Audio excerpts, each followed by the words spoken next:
Hey, what's up, everybody? Glad everybody could join me again tonight. It's Tackle Talk Tuesday, and we're going to continue tonight where we kind of left off from last weekend. Uh, been talking to a few of you in the chat. I'm now hungry. I want to thank you for the idea of tackle. Hold on a second.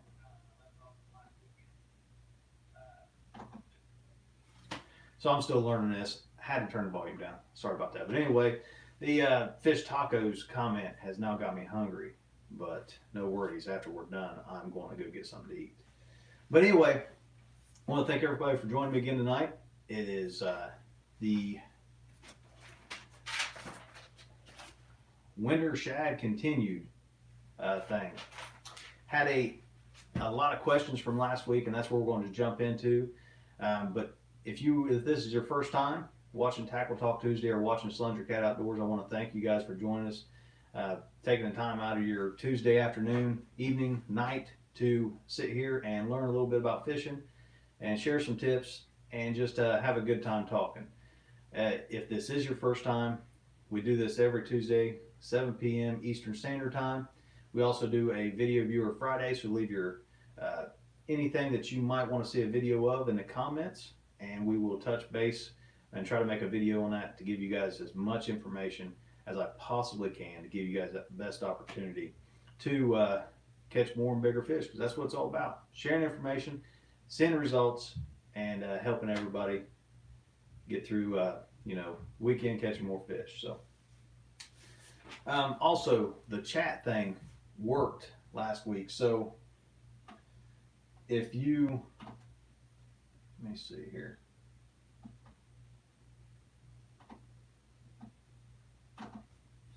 So it does highlight it. So make sure you put the at Chris Souders whenever you write a comment specifically questioning to what you want to hear, or a specific question on what you want to see, or something like that. A specific something you want me to see as we're going through here. It highlights it and it kind of brings it up in an orange color, and I will pick up on them as I go through. So make sure you're doing that as you go along.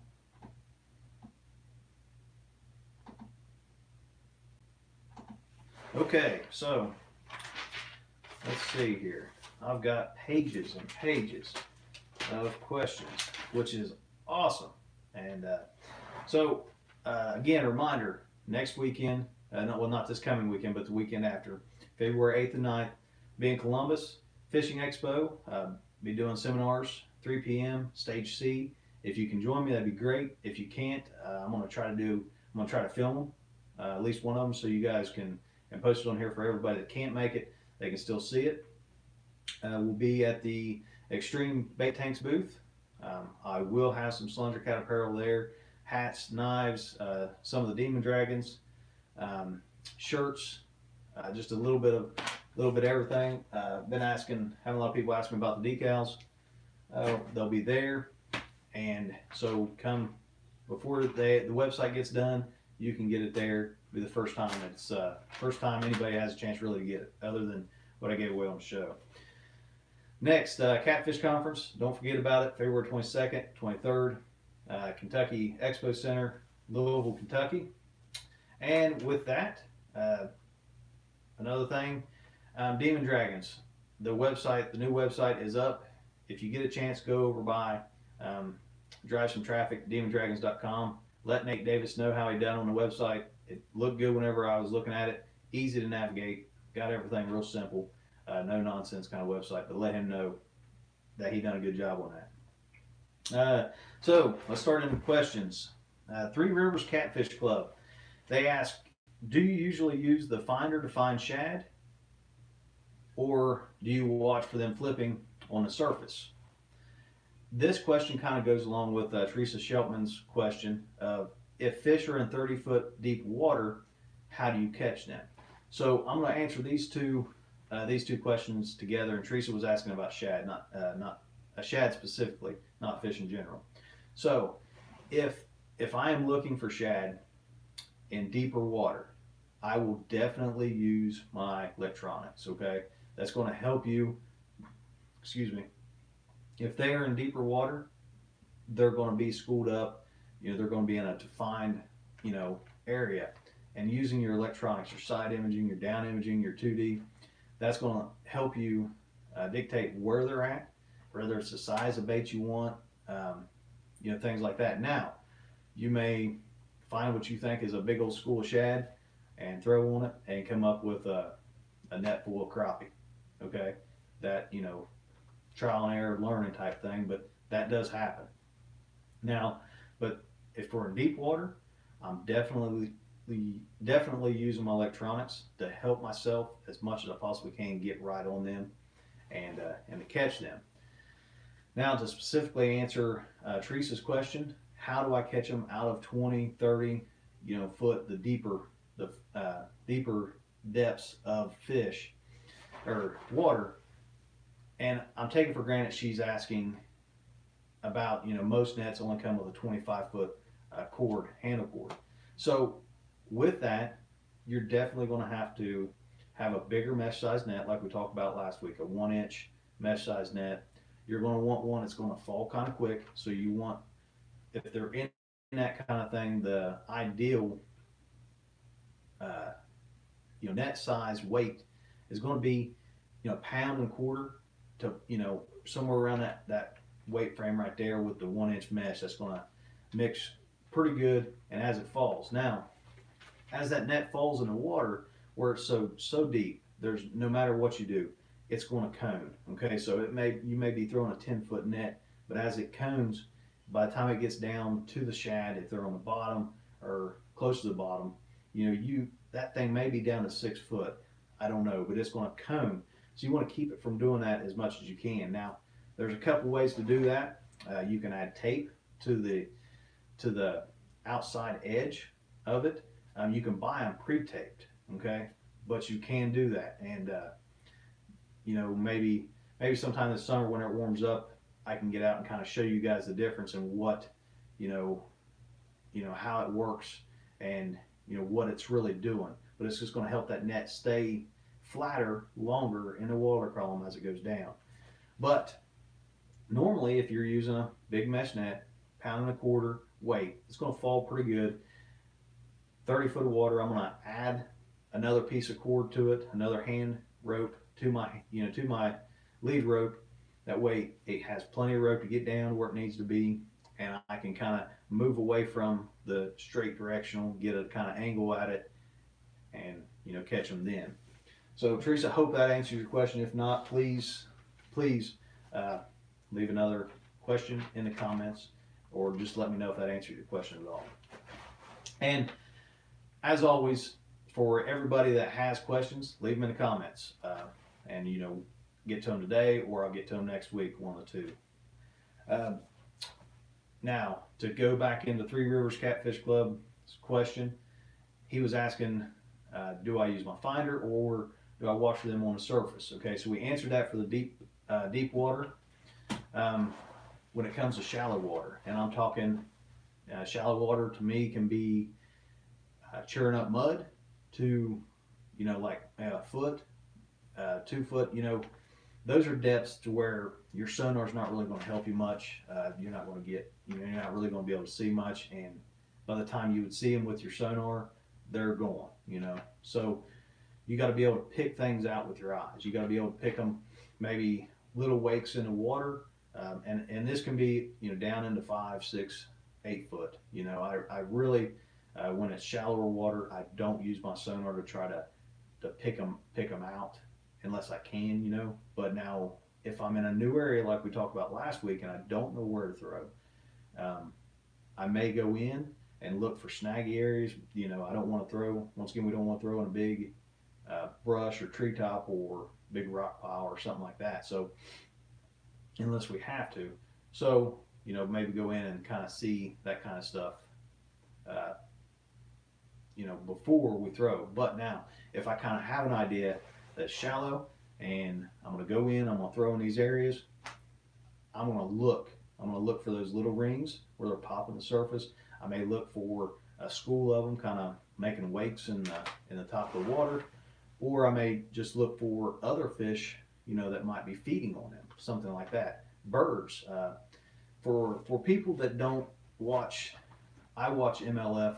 I watch a lot of bass fishing, and a lot of people kind of make fun of bass fishermen. This, that, and a little rivalry, whatever.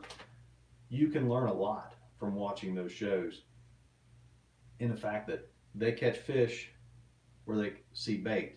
They find bait because of key things, not on their, maybe not on their sonar, but birds and other animals. They might see an animal eating bait on the bank or something like that that's going to give them little clues that there's bait in there. And we need to be doing that as well as we're looking for areas, driving up down the rivers. Always have that mindset of, hey, I remember seeing a big school of, birds over here feeding on shad, and that can give me something to go back to and look at and try later on. Okay, so hope that answers your question, Three Rivers Catfish Club.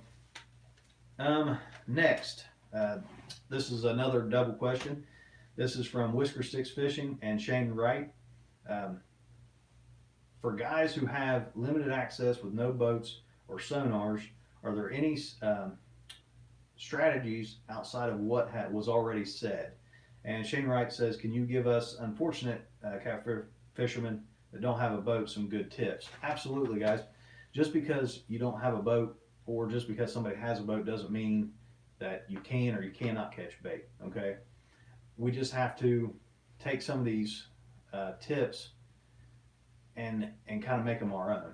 So for instance, marinas and backwaters, you can, and I highly recommend you go talk to them first. Sometimes if you go in there and you just start throwing around boat ramps and marinas that are privately owned, they don't like it. But if you go and you talk real nice to them and you tell them what's going on, you tell them what you're doing, you assure them that you're not there to tear a bunch of stuff up, they may let you go in there. Something else that you can do as well is find a place like that that's holding bait, that's you can get bait on, and maybe say, hey, I'm not going to catch bait, but I'll buy a boat slip, and they'll let you come in there and catch bait that way. Something else to take advantage of is discharges. If you know of discharge in your area, dams, you can catch a lot of bait from locking dams. So it doesn't, you don't have to necessarily have a boat to catch this bait. Take full advantage of the low light stuff that I was talking about. Something that if you're trying to catch bait from the bank that you might want to think about is, instead of throwing a big net, because we're already out there where we can reach the shad, instead of throwing a big net and doing that, you may want to throw a lighter, smaller net where you can really lay back and wing that net out farther instead of right there close to the bank, and try that kind of thing, more so than big net that you're not going to get that far out. Okay, so, and something else, by throwing a smaller net from the bank, you can also get out past the laying brush that might be right there on the bank. So hopefully that helps. Hopefully that helps you guys out and gives you guys some ideas on what to do with that as well. Okay, next question. Tackling Cats. He says, does shad still go to the same places midsummer when the water is hot? Well, Tackling Cats, I'm planning on continuing this on out through the spring and in the summer to kind of help you guys out in those direct times. But the short answer to that is yes and no, meaning there will still be shad in backwaters, in marinas, depending on the weather conditions and things of that nature. But a lot of times you can be more successful at flowing water areas, sewer discharges, water outlets, like where big rivers meet small rivers, especially if the small river does not have a dam system on it and it's constantly flowing, they will go towards that flow. Things like that. And I'm going to touch a little bit on lake shad tonight, where to catch them in lakes and ideas and tips on where to catch them in lakes. So we're going to get on into that as well.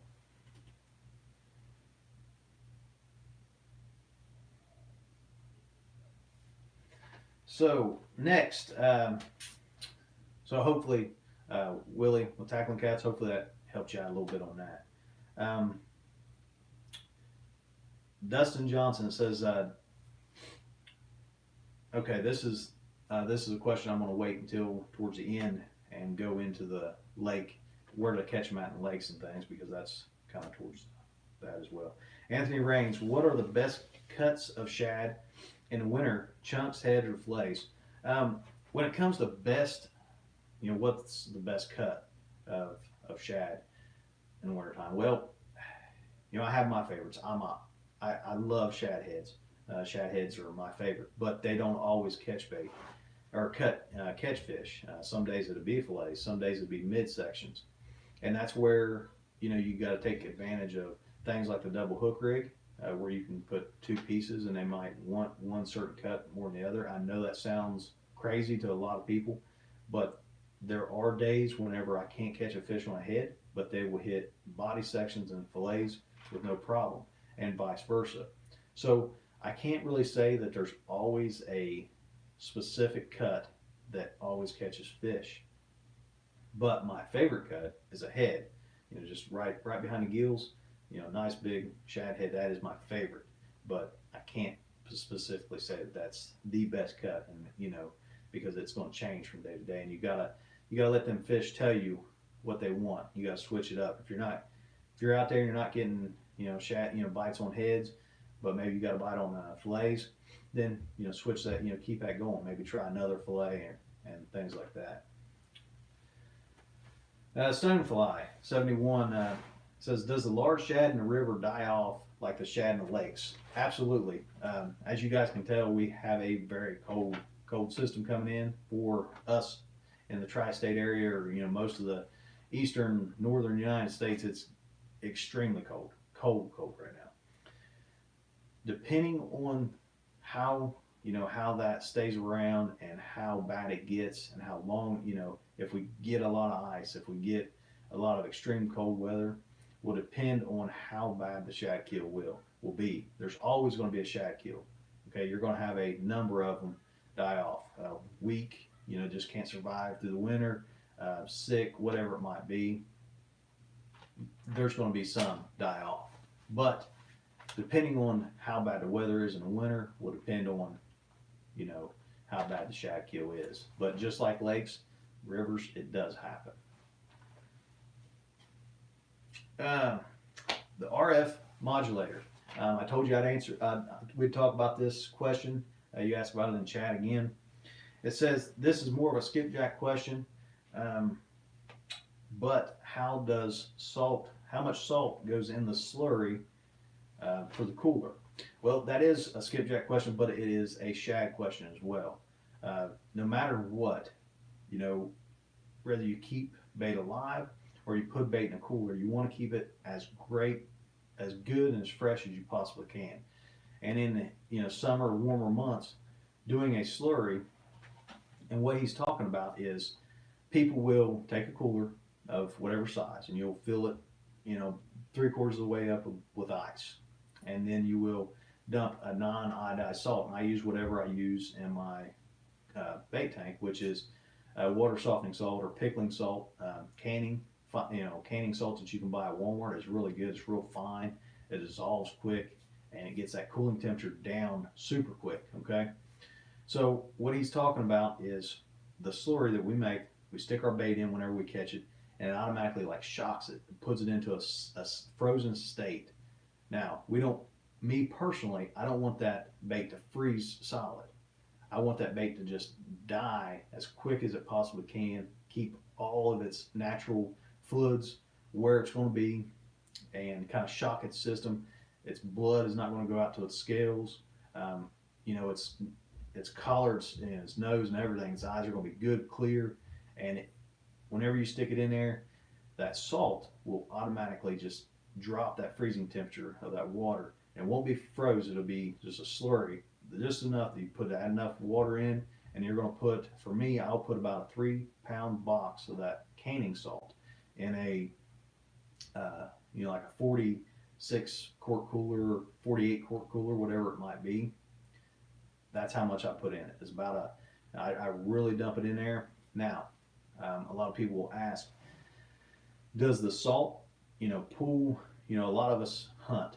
Me personally, I hunt, I eat fish, uh, I use a lot of salt whenever I skin things out, whenever I put it in the refrigerator to draw the blood out. Somebody asked, does that happen with that? That bait should not be in there that long, okay? We're just putting that bait in there maybe 10 minutes at most. I don't want to put that bait in there so long that it freezes solid, okay? I want it in there, it's going to stiffen up, and I'm going to get it out. And if I'm going to preserve it for future, then I'm going to vacuum seal it as fast as I possibly can, or I'm going to layer it in ice, okay? So where it's to that point, put it on that ice, and it's going to stay there. And if you keep shad or you keep skipjack, you should take advantage of this, especially in the warmer months, hot months, because it will help you keep your bait longer, much longer. But to answer your question, there's no really like mathematical calculation that I use. I just kind of like an old school cook, I put the ice in there about 3/4 of the way of the cooler, whatever size cooler I am, fill it with just enough water where I can just put my hands and shove the bait in, and then I just dump a bunch of ice on it, mix it up real good, and you'll be able to tell. If you can stick your hand in it and leave it in there for any amount of time without it, really being cold and too cold for you to stand, you don't have enough salt in it. So dump more salt in it.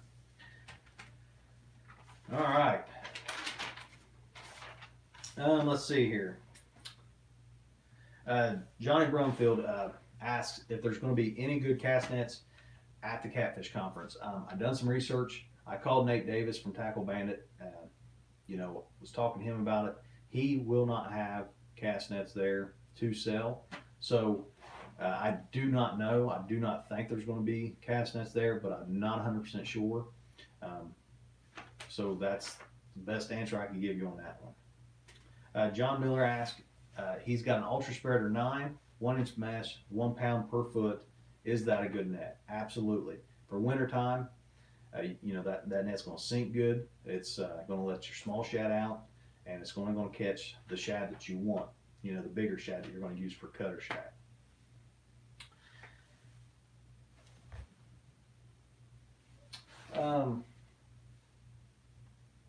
Okay, thank you, Jason.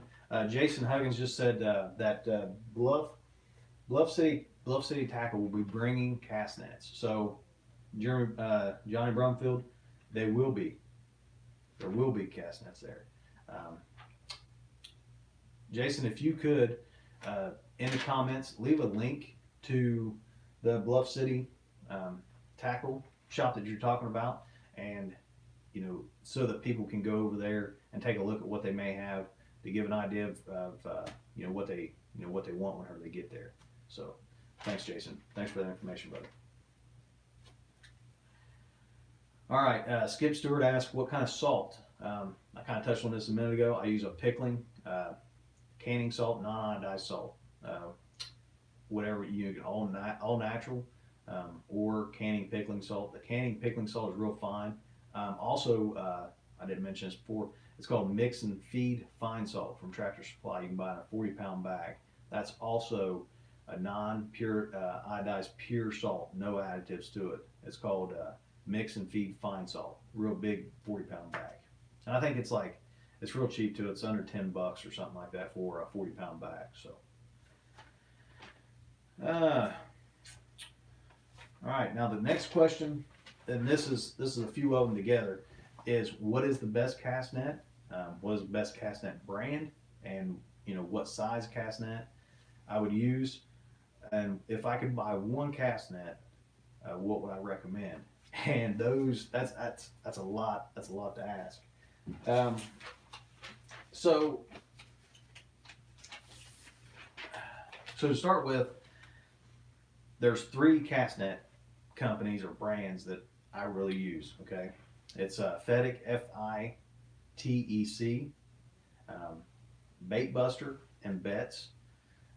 Those companies make like the Old Salt, the Super Spreaders, the Bait Busters. Okay, all three companies are great companies, and they make extremely great nets. Okay, what I normally do, and uh, the Fetec, and I hope I'm saying that right. It's FITEC. Okay, they make a Super Spreader, and if you go on Amazon, which is normally what I do, that's normally going to be your best bang for your buck. Okay, you can buy a 10-foot super spreader, 1 pound per foot, 1 inch mesh for $100. The same net from Bait Busters or you know another company, Betts, is going to cost you about $130 to $140, depending on where you get it. So for me, they're better quality. They are better quality, a little better quality, but I go through so many nets. I snag so many nets up that I'll throw a little less quality than I will high quality because I know I'm going to go through them so much, and I'm going to have to repair them myself throughout the year. So if I had to recommend one net for somebody for a all year round purpose net, I'm going to say a super spreader. And this is going to depend on the legal size for you to be able to use in your area. But for me, it's going to be a 10-foot super spreader that is, if one net, I want to go with a half or 5/8. Okay, that's going to, whenever I want those shad that are 5-6 inches long, I'll be able to catch them. But also, I'll be able to catch the bigger ones as well. Now, the only problem with that, that'll let the small 2-inch shad through, 3-inch shad, but some of the shad are going to get gill in it. Now that's going to be a real issue, especially whenever the shad go to spawn and you're catching them, right off the spawn. That's going to be a big issue for that. Okay, so, but if I had to pick one, it's going to be a 10-foot half. It's probably going to be a super spreader just because of the money, quality, and bang for your buck. Okay. So that catches us up from last week. So to kind of catch everybody up, what we're doing is we're talking about winter shad, this time of year, where to catch them, how to catch them, and tips and tricks on this stuff. If you are just joining us or this is your first time, thank you again. Now we're just going to kind of get into where and how I catch them in lakes. Okay, I've had a lot of questions, and a lot of people don't just fish rivers. Okay, so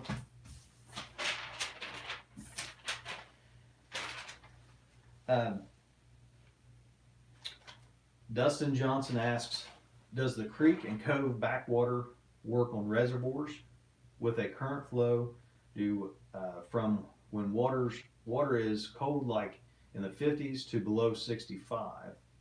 I'm from East Texas, nothing real cold. Okay, so to start with Dustin's question, yes, absolutely.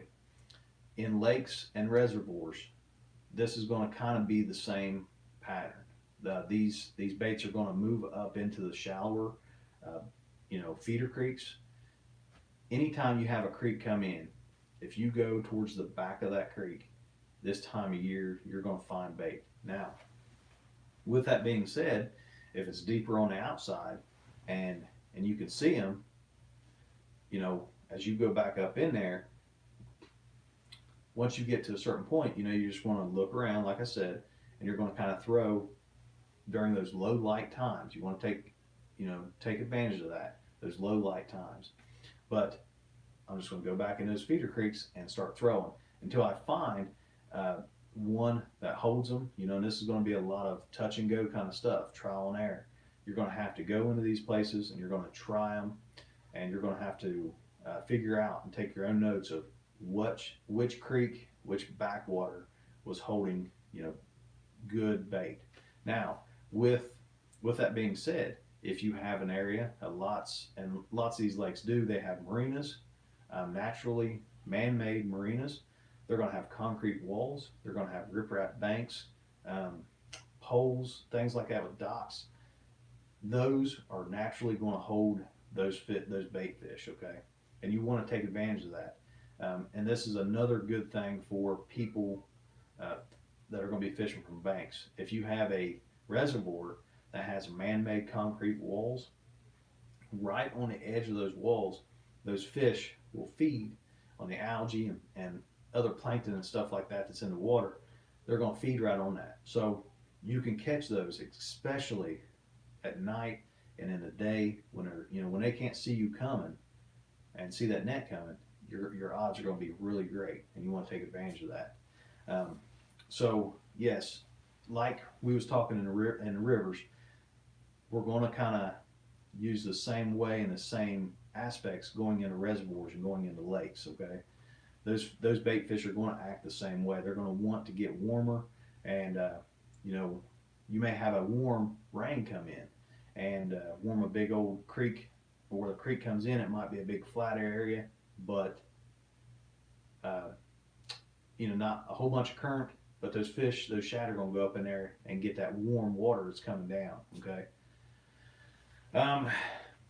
Once again, a lot of information. I can see the feed going by. I hope you guys are sharing a lot of questions and tips with each other in that. I love to go back and read everybody's comments and see that people are sharing information with each other and tips, because I don't know everything there is, and some of the best tips that I will be able to give you are going to come from the people that are sharing their own tips in the comments. So please keep that up. I greatly appreciate that. That's going to help everybody else out that's reading and watching and everything else. Another thing about lakes, if you go back into the backwaters, and this is kind of a downfall to it, sometimes those baits will move out, depending on weather. They will move out into that deeper water, and if they're in that deeper water, man, it can be tough. Okay, you gotta throw your net. If they're in deep water, get on top of them. That's where you're going to have to use your electronics. You're going to have to be very precise on how you do it. Throw your net, and it's kind of like flipping a coin. It's either you get some or you don't. Sometimes it can make for really, really long days trying to find them. But that's the best advice that I can give you on that. But take advantage of those feeder creeks, those marinas, concrete walls, riprap, any man-made structure that's going to be there.